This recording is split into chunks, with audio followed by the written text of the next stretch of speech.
Hi, my name is Mark Anthony Dubose Jr. I was born July 4th, 1986. I'm going to say thank you for tuning in.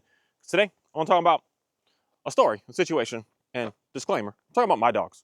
I don't know you and your dog. I know me somewhat based on just logs that I do, recordings that I do, speeches that I do, stuff that I write to be able to learn more about myself. And I just sit and study these dogs the exact same way. So I understand mine and I pay very close attention to them. So when I say dogs, I'm talking about my dogs. I'm not talking about all dogs. I'm talking about your dog. It's so perfect and so sweet and so cuddly and so amazing. I'm talking about my dogs that I see going on in this world with me just trying to get a better understanding of, in reality, just nature and what's out here. So when I say dogs, just remember, I'm talking about my dogs. But there's something that I do know is working with a lot of people and working with a lot of dogs, it's not just my dogs, but it's my dogs. So today I want to talk about the concept of what these dogs are all about. And it comes down to the concept that I just can't quite get out of my brain is the predator over the prey. These dogs, and even to what we as humans state, and what I don't want to use the word of science states, and what we have just come to understand is dogs are predators.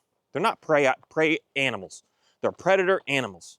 They're not like a skunk is prey, the mice, the rabbits, even the chickens, the sheep, even the goats, even all those are prey.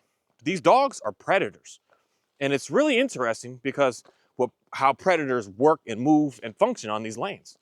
Because the only way that the predator is able to work and function and move is by acting and being like its prey to be able to consume it, take control of it, and to be able to just have what it wants from it.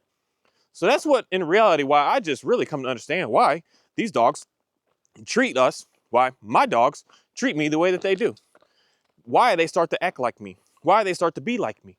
Because they have no choice, because that's what's in their genetic makeup to do as being a predator. They have to act like me to be able to figure out how to get from me. And if I don't give to them, then they're going to have to apply some pressure to me to be able to get me to give them what they want. Because they're living off of a desire that they have to and want to and will survive by any means necessary.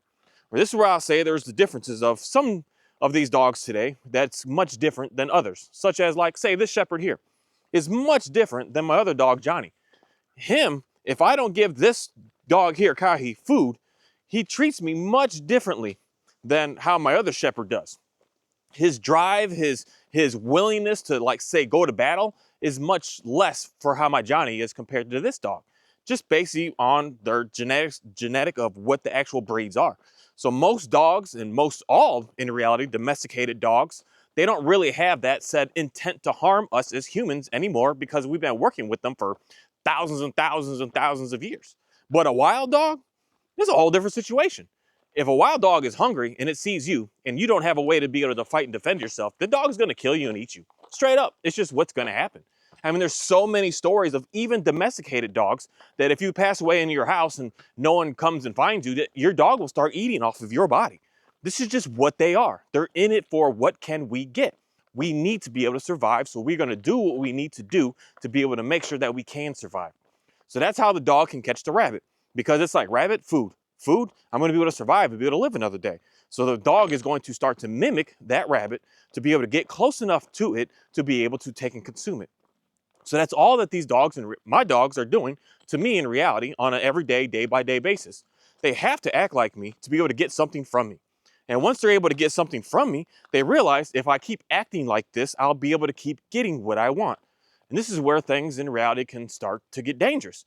Because if you allow the dog to just keep pushing and pushing and pushing, and it's just naturalistic, free, non-controlled type way, that's where the dog can start to really, really start to show its what dogness I can say. And it can really start to show its predator status over what we as humans are of just being prey. We as humans, there's only one thing that separates us from all the animals across the board. And this is just my opinion and my faith. And that comes down to my faith. That's the only thing that separates us from the animals. Otherwise, we are the same as all of these animals. We are all the same. And the worst case of it is we as humans are very low on being a prey animal. So if you don't have no faith, no understanding of God, none of that, then we are animals. And that's just because in reality, when you study us and you see what we do nothing different than the animals. But the big thing is we as humans are prey. So if you have no faith at all, we're a prey animal on this planet. And us being a prey animal on this planet really puts us in a very, very vulnerable situation. Very, very scary situation. Because all these animals that are predators are going to be able to come in and absolutely devour us. And pretty much everything that we do is going to be based on a response of what these animals are doing to us. And I can say that in reality, kind of being somewhat pretty much true in reality, that what we do with how we build our houses, how we build our communities, how we do what we do is to be able to keep ourselves safe from these said predators on the lands. If we were still just living in tents in the middle of woods like this, not many humans would be alive right now. The animals would come in and have consumed every single one of us till we had nothing. It's just, it's what would have to happen because that's just what we actually are. But since this part that I can say, we do have faith. We do have a different understanding. We do have a different way to be able to work and flow on these lands. We can separate ourselves from being with these animals to be able to allow us to be able to get to a place where we can say, like, the best word I could just, and the easiest word, to control these animals, all the way down to the lion, to the bear. I mean, man, I want a Wolverine, all the way down to a Wolverine. And I really want a coyote. I don't know why, but I want to show, that's my test that someone says, oh, what you do, Mark, doesn't work with those dogs. I want to get a coyote to show you that what I do works, because it's just a matter of allowing the animal to be the animal that it is, and not trying to shut the animal down for being the animal, but understanding that because of your faith, because of your understanding of us with these animals and being separate from these animals, that we are all able to be able to do in reality whatever we want with these animals. We could do, I don't care what predator, what prey, we could do whatever we want, because that's how we're able to manage and move around horses. We are the predator to the horse, which is the prey. But yet we are able to use these animals. I mean, we used to use them for everything. It's incredible what we're capable of being able to do. But when we're looking at these animals in a way of thinking like, oh, this is, I think, the biggest problem we're having with dogs today, because we're not looking at them, we're not seeing them as being the predator that they are, the savages that they are, the beasts that they are, the wild and crazy and disgusting nastiness in reality at the end of the day of what they are. We're like looking past that part of them as if they're no longer these savage crazy dogs, that they're just these so soft and so cuddly, and we're trying to get them to be so soft by giving them baths all the time and grooming them all the time and doing all this to them, thinking that they're something that they're not. When you look at the dog as the dog is what it is, the predator, you're no longer going to be confused of why the dog is doing what the dog is doing. A lot of y'all get so scared. Oh, my dog is chasing the rabbit. As opposed, like, that's not what the dog is supposed to do. It's supposed to, one thing I'll say is, they primarily don't kill goats, sheep, cows, chickens, stuff like that, because we've been breeding them for centuries, even more than that, for 10,000, 15,000 years to just like coexist with them. But as far as rabbits and squirrels and mice and skunks, your dog wants to kill that. Straight up. It's not chasing the squirrel just because it's like, oh, I just want to get a chase out. No, it's trying to catch it and it wants to take its life. And then you get so scared of, oh my goodness, my dog's doing that. Why is my dog doing that? And then that's where everything starts to go downhill. Because you're not looking at your dog as a predator it is. You're looking at your dog like, oh, my dog would never kill anything. Trust me, don't feed a dog for a little bit. You go ahead and pass away in your home. Your dog's going to eat you. It's going to eat you. Even your domesticated pet dog will do that. And a wild dog living in the middle of a jungle right now, it would have no problem taking pieces off from you, even if you didn't know how to be able to defend yourself from it. It would have no problem doing that. And that is something that is like almost missing, I think, in an education of a lot of folks today with understanding these dogs. These dogs are trying their best to get what they can from us, in a sense of treating us as what we are, prey to them. They have to control us. They have to mirror us. They have to manipulate us. They have to do that to be able to survive. And if they're not able to survive, and they run into a stance that they don't think that they're getting what they need to be able to survive. That's what's going to drive them to start to be absolutely insane. That's why, how do you get a dog to stop chasing? You let it chase. How do you get a dog to stop pulling on the leash? You let it pull on the leash. Because the dog, it has to do something, because it's in the sequence of life that, again, the differences of the animals and me is, I can decide to change my programming. I can see that I'm under a program and say, okay, I don't want to do that anymore. The animals can't. The dog can't. The dog, like, it has to follow through with what it has to do. And that's what comes down to, the life or death type situation. If the dog doesn't get a chance to be able to just run and do what it needs to do, it's in a death situation of, I'm going to die because of this. I'm not going to survive because of that. And that's going to drive the dog to go into absolute insanity. So a lot of people are getting these like really nice, highly active, working animals, not working them at all the way that they are intended to be working. I mean, I put at minimum 4 hours like every day, but maximum in reality, they should be out doing something the entire time that you're up doing stuff. They're going to nap during nap time during the day, but they're going to sleep maybe 12 hours out of the day, and they're up active, walking, moving, doing 12 hours a day. And they're not getting that. They're not getting a part of their programming that they need, that to be able to complete the sequence of, I'm going to be able to live. I'm going to be able to survive. So when they start to miss that, that's where you're going to start to find what I would say is disobedience. Now the dog that is trying to mirror you, to push you, to force you to move, to do what it needs to do to be able to survive. So it has no choice but to try to do everything it can to make you, because this is something that I always used to challenge back when I was very first working with dogs.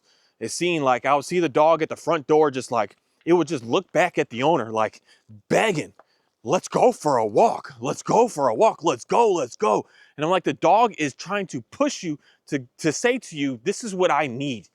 I need this. If I don't get this, I will not survive. And then the dog starts to go into life or death type scenario. This is the main reasons I would see dogs breaking out of crates, because they're breaking out because they're getting too hot, which means they're going to die if they don't get out. They're scared something may come in and hurt them, so they're going to die if they stay in there. So they're going to break out of it because it turns into a life or death situation. When it comes life or death, the dog they will do crazy stuff. That's why for me, for some folks, when you're playing with the dog food, that's where things get crazy, because the dog will start to bite you for it, because it's like, if I don't get this chance, I'm going to die. So I have to do something extreme to be able to make sure that I'm going to be able to make it. But the cool thing about dogs over humans, or my dogs, no matter what they do in that sense, that kind of looks crazy and wild. Like, even if this Dalmatian here, she takes off, and this is why I don't know why, but I'm not too scared out here with what it is that I do. If she just decides, I mean, nothing's perfect. There's no 100%. I got nothing on this dog. Even if I had an e-collar on the dog, you're still going to have this level of, it may not work, especially this tree. I don't know how well y'all know a lot of these e-collar systems. Once they go into these tree lines, they don't work that good anymore. The thing says a quarter mile on it, but 100 feet into these trees, it doesn't work the best. So you may not even get contact. And I don't care, because I know if she does take off, it's not like she's just going to keep doing that every time. Because I've realized, this is how I got her to stop doing it, because it's no longer a life or death situation. She gets a chance to be able to do it somewhere else, and I don't have to worry that she's looking for deer right now. I don't know if you can see how great you can see. She's pointing, she's looking, she's maybe like 2 minutes away. I'm saying this right now. She's probably going to right now. 2 minutes away from just taking off and chasing. Because you get to see the start of my walk. This is the start of one. And I don't come on this trail often, and many people don't come on this trail. So there's a lot of deer on this trail specific. And I like coming here to do, like, say, my so-called training, to let her know you can't chase, but now you can chase these deer, to really drill it into her that it's okay. But if she takes off at that deer, I'm not going to be mad or upset about it, because it's not something that she's doing out of like disrespect or being bad or being being naughty. That's a funny word. I don't know why I thought of that. But she's just doing it because it's in her instinct that I have to do this. There's a prey item there. I have to go get it out of here to be able to keep us safe so that we can stay alive another day. And once I let her know, like, hey, because this is how I got my border collie, to be able to know how to push all the animals around. Because he was nervous at first, because these animals are big, running after him and fighting him and doing all. I let him know, I'm here with you. If I'm with you, I can get that threat out even faster than you can get that threat out. So it makes them stop. That's why none of my dogs bark at dogs. None of my dogs bark at animals. None of my dogs bark at anything. Because when I'm here, I will get that threat out. I'm more powerful. I have somehow convinced a predator, this is the part with me again, that even though we are prey as humans, but my faith and my courage and my understanding, my willpower, my everything in me is allowed me to gain the ranks of explaining to these dogs that I am the most premium predator on this planet because of my technology, because of my wisdom of the lands, because of my just stuff that I have on me that I can use. I have put myself to be the predator of predators on these lands today. That even a bear is going to be scared of me. A lion is going to be scared of me. Everything is going to be scared of me. So when I pair myself with that with the dog says, okay, well, I don't need to worry anymore. But that's the part that I believe most people are lacking in right now, not understanding that these dogs are predators. And if you're thinking that you're just going to try to give a predator a treat to get it to stop wanting to go into drive to go basically kill something that it needs to kill, such as a squirrel, such as a rabbit, such as deer even. I don't know why these dogs like chasing deer so much all the time, because they're the deer fight back, man. Well, not all, but some of them do. But you think that you're just gonna baby talk it and be sweet to it in a way like that, thinking you're gonna convince that dog to stop going into drive, thinking I have to get that to be able to survive or I'm going to die. That's where we're stumbling with having an understanding of just simply what animals are. And that you need to come in and explain to that dog, no, I know I'm a prey, because most of these dogs, they're gonna view us as prey if that's how you're acting with them. You're hugging them all day, you're petting them all day, you're baby talking them all day. Ophi, has it been more than 2 minutes? She's starting to build now. Might have to put her on a leash. We're getting better and better. I get more and more time. Sometimes I can tell when she's like, I gotta do this now. And then that's for me when I come in and say, I got it. Don't worry about it. I'm gonna handle this situation. That's the part that is lacking in the understanding of being able to work with dogs, in my opinion, today. That's why most dogs are doing the most and being crazy and being savage and being wild, because them being a predator, they are only viewing us and being around us as what we actually initially are, without the understanding of what I just straight up say, as simple as can be, is the God that's over above us. So the dog is just treating you like prey. And when a dog is treating you like prey, the dog is going to only continue. Ophi, you got one more chance, girl. You got one more. I see you. She gets to walking a little. It's so subtle at first. It's so subtle. She gets walking a little bit faster. You're good, boy.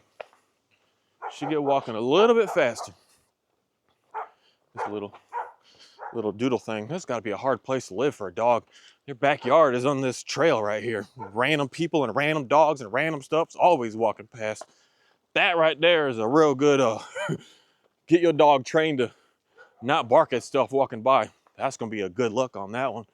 But the dogs are people. A lot of people struggle because the dog is just treating you as your natural role in the world that the dogs don't understand. None of the animals understand anything other than their programming.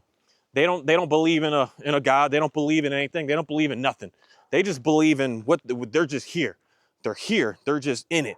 So when the dog only looks at you as being the same as that, having no more understanding, you are just prey to the dog. The dog is going to use you. It's going to push you around. It's going to just misuse. It's going to do nothing that it wants to listen to you because it doesn't need to. All right, let me, Ophi. Hold on, girl.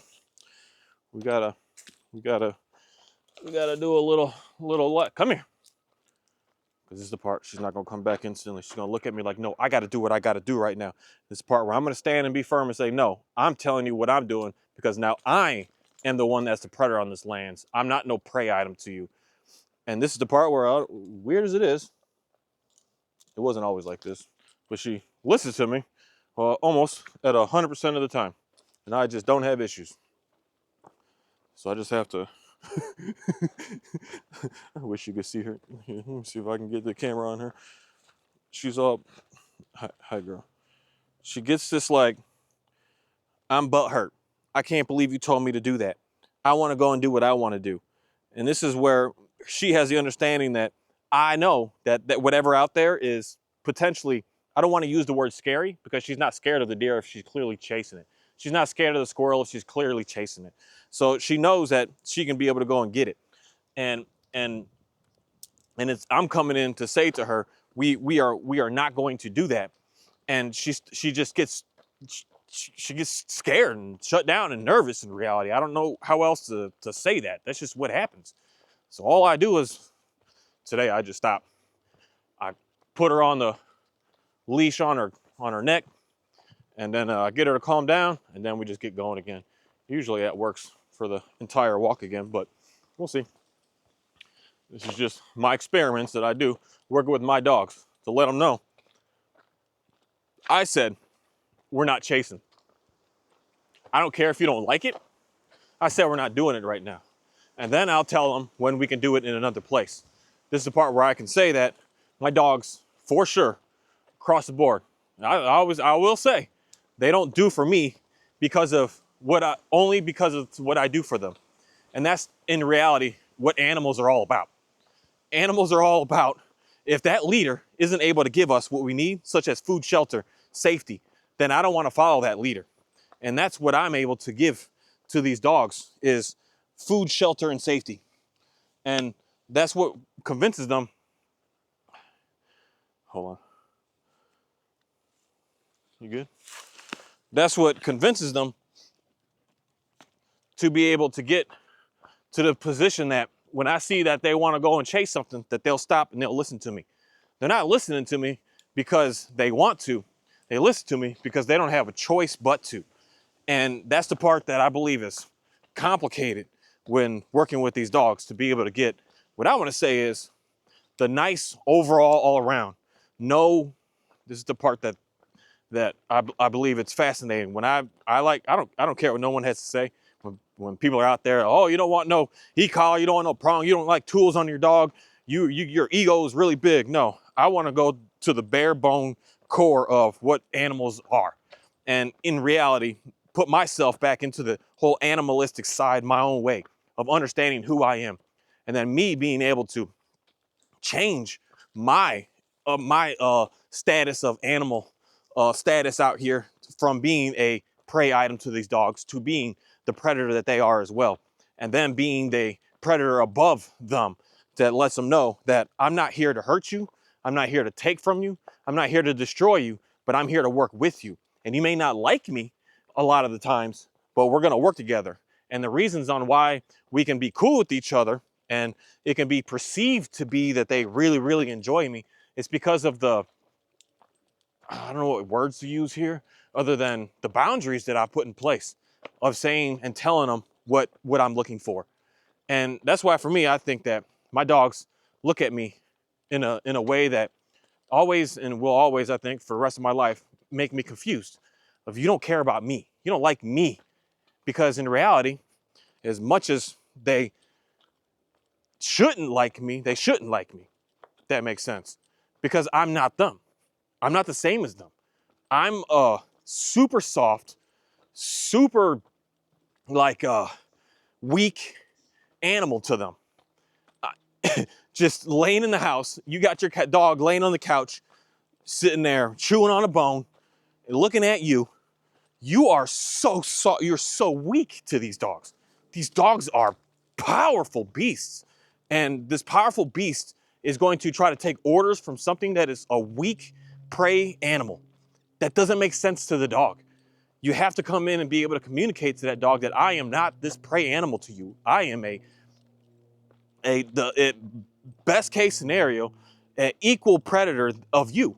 And that's where I'm trying to come in, as being with my dogs to figure this out. And then next, I'm trying to figure out, how can I be able to become that predator that they're scared of type scenario. Not in a way to intimidate the dog, to put the dog into fear, but to get the dog to understand, like, there's nothing actually to be scared of, because I could have done something to you if I wanted to. That's the thing with all of us. Your dogs have done this to you. This shepherd, this is who I like, meet some working dogs. Because I don't know, everyone that I know personally, everyone that I personally know that has like a dog specifically bred for work, and especially like these Malinois and these Dutchies and a lot of these dogs, they get to a point, I mean, even these Border Collies, they get to a point that they challenge you. They'll growl at you a little bit when you give them their food, just to like almost see what you're gonna do. Like, these dogs all do this. They'll do something. Usually it's when they're really young, but if you didn't get the dog when it's really young, this is where it gets a little exciting. But my exciting is different than someone else's exciting, obviously. But usually it'll be like you get your 8-week-old little German Shepherd, and then like 10 weeks old, he like growls at you when you give him some food. And you could just like, you could just grab the little collar and move it away, and you're done. But imagine that being a 2-year-old dog now, that it does that to you. That 2-year-old dog, a dog that looks like this shepherd right here, growls in your face. You're gonna think twice about life real quick. You're like, what's going on? And then as soon as you back down, that dog instantly knows right there, you are my prey. I could do whatever I want to you. So then it starts to mirror you to be able to use you and just take from you and keep on taking more and more, whatever it wants, whenever it wants from you. And Ophi, yeah, we're gonna double leash up today. Come here. I see you. I don't want to mess it up. You've been so good. I want you to be very clear of exactly 100% what I'm looking for right now. Come here. You are 100% not allowed to chase until I say that we can chase. I don't care what you want, unfortunately. That's the part of, it's that, I don't like saying this because I grew up differently. When they say, it hurts me more to spank you than it hurts you, than you think. How do they say that? It hurts me just as much, or whatever. When your parent is sitting there beating the heck out of you, telling you, trying to discipline you, and they always say, it hurts me more than it hurts you. And that this doesn't quite make sense to me, but I guess I can see it. And right there, that's just what I see in this dog. She's like, I don't want to listen to you. I don't want to care about you. But that's the part where I have to make it clear of, you don't have a choice. You just don't have a choice. And it doesn't have to come down to a thing of like having to put lashes on the dog or having to spank them or having to do any of that. It has to come down to the choice of, you remain calm.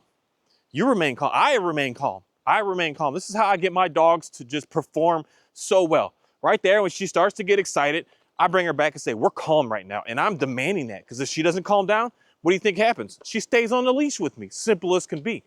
But then when she does calm, she understands. That's where now I can pretty much almost have it on cue of saying, I can see that you're getting to the point of doing something, and we're not doing that now. And that's her looking at me in a sense of, no longer am I just that silly little prey, human, dumb, weak, pathetic little animal. I'm something greater than that to her now. And greater not in a way of, I can come with punishment and anything to try to convince her to stop doing something. I'm gonna allow you to do what you wanna do, but you can only do it when I'm telling you that we can do that. And she gets in her feelings. The same way that I can say is, my punishment is not the same as what people will claim as punishment as being today. Most people think of punishment as like you have to, I understand the whole negative and the positive side of the punishment. I prefer to use something in a sense of not saying positive or negative, but saying in a sense of, we're not doing that right now. We're I guess I could say it's the best word I like using right here. It's time out. Time out. And someone will say that timeout doesn't work. They're going to keep on going. And I could just, I don't know. Whoever thinks that, you don't use it effectively the right way. I believe that you're putting emotions behind it and you're not being calm about it. Because when I'm calm, my dogs listen to me. When I'm relaxed, my dogs listen to me. When I start to get all frantic and all wild and all excited, my dogs don't want to listen to a single thing that I have to say. This is, again, my dogs, with what I see with what's going on out here.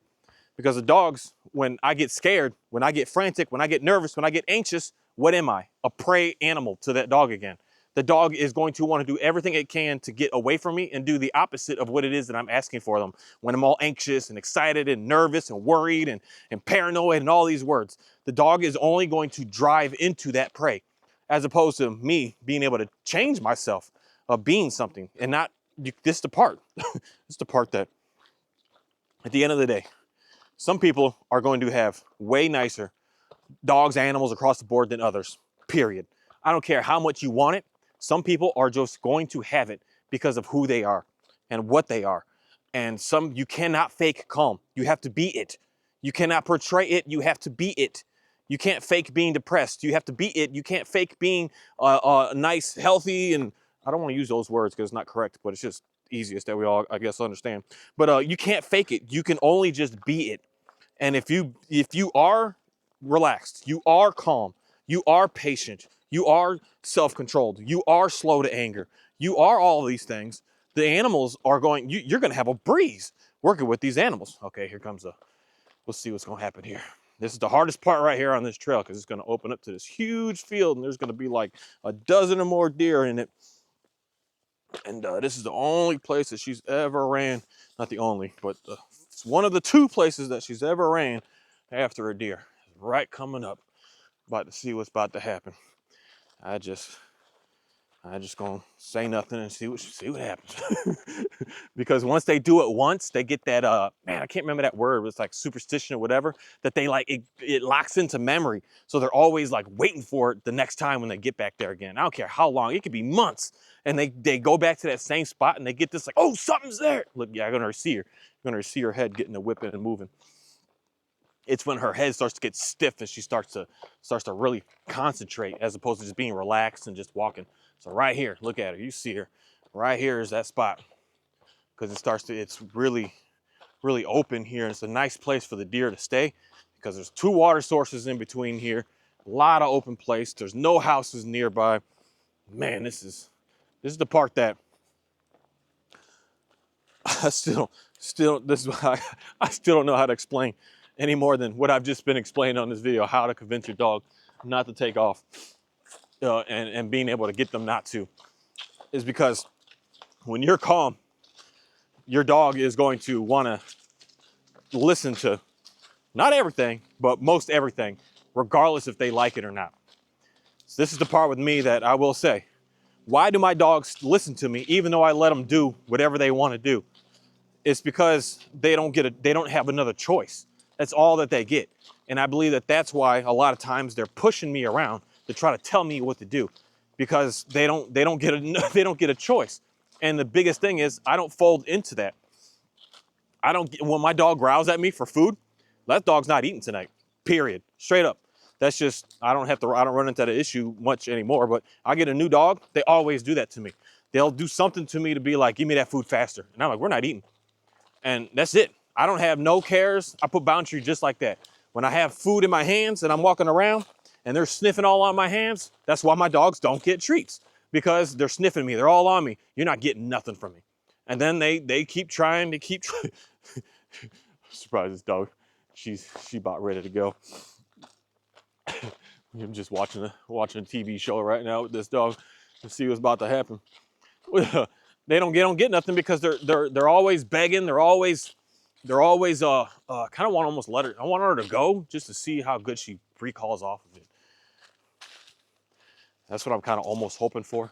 I'm never looking for them not to mess up. I kind of like them to mess up so that I can like show them what I'm looking for.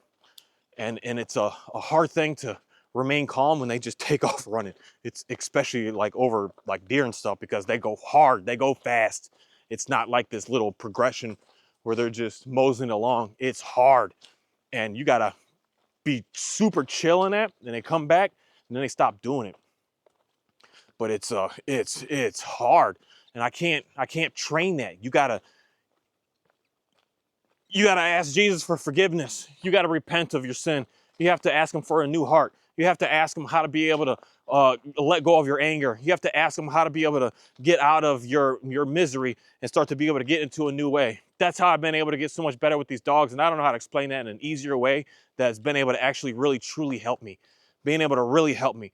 Because again, when you're acting like an animal, with anything extra behind you, you're anxious, you're nervous, you're worried, you're all these things. And to the dog, you're prey. That's all that I can say. Thank you. Did good, girl. We're gonna walk back, and you're more than likely gonna try and do it again. See what happens. This trail here, certain ones of these trails, I have difficulty levels on each ones. Certain ones are easy. I don't need to worry. There's almost like zero worry. Like the trail yesterday, zero worry. The trail the day before, zero worry. This one is one of the most difficult ones. It is the most challenging of them all. There are deer everywhere out here. There's squirrels and rabbits everywhere because not nobody, but rarely anybody walks these trails here. This trail, there might be like 5 people a week that come down it. It's always dead. And the other ones, there's a lot of people around. So the wildlife aren't around. So I go to different ones to make the difficulty level this is where I give them a little more freedom to say, let's just see what's going to happen. Because out here in reality, not that anywhere is ever safe. I'm semi-safe because I'm nowhere near a road right now. That's the main thing I worry about them chasing, is being close to a road. So if she does happen to mess up and take off out here, it's not the end of the world, because she'll eventually come right back. Whatever way she took off, she comes right back that same path. So she's only taken off twice that I've had her so far, to the point that I couldn't see her. And I was like, of course, getting nervous, but you can't get nervous. The hardest part is when they come back, to just look at them like, you got your fun in, right? Put the leash on and just keep walking like nothing happened. And I don't know why, but that's seriously just, I guess that's the part of forgiveness, where you just, yep, we messed up. Let's move forward. And that's the hardest thing, because sometimes that can be a situation where it's like life or death in reality. And it's scary. It's hard to see. But, I don't know. I'm going to say this. It is what it is. I like dogs, but they're animals. I like animals, but they're animals. I'm not going to this is why for me, my dogs don't go to the vet. My dogs get fixed at home. My dogs have an issue, I'm trying to find something off the land to fix the dog, because that's what animals are. The more intervention that I try to go to using things where we as humans even think today that we need all these interventions from all these doctors and all these hospitals, the worse that they get. The more that I just fix it myself with super glue. I don't know how many dogs I've super glued this dog like 3 times by now. Johnny, he had a horrible accident once. His whole leg was all open, exposed, super glued, perfectly fine today. I just got super glue, and that's all that I use. Super glue. And I got these essential oils things, mixed concoction that I use for fleas and ticks and stuff, that if I see one, because unfortunately before on this walk, I just seen Ophi had a little flea on her forehead. I just spray them down with that, and all of a sudden it just disappears. And that's just what I do with the dogs. I don't view them as anything more than the animals that they are. And in reality, I believe that that's what has allowed me to be able to easily and simply live with these dogs and just have a semi good experience once I really just start to treat them as they are: a predator, a beast, an animal, a savage beast at that. I mean, they do disturbing, disgusting stuff, like compared to what we as humans perceive, what we see in this world. They are disgusting, just so nasty. And when you actually see that, you're gonna treat them a little bit differently. You're not gonna be hugging them all day, smothering them all day. You're gonna be treating the animal as the respect that it should. What dogs do you see that are just holding each other all the time? That's the thing that I can say is weird with this Dalmatian, is she does curl up and cuddle up with the dog. Only my shadow, actually. at night when she's sleeping, we're still just outside. She'll cuddle with him, but that's only when she's sleeping. That's only when it's downtime, not just to do it to watch TV or to hang out. No, they just don't like being touched like that. I just don't see a dog that just loves to be held and pet all day long. I see a human being that is forcing their will on that dog.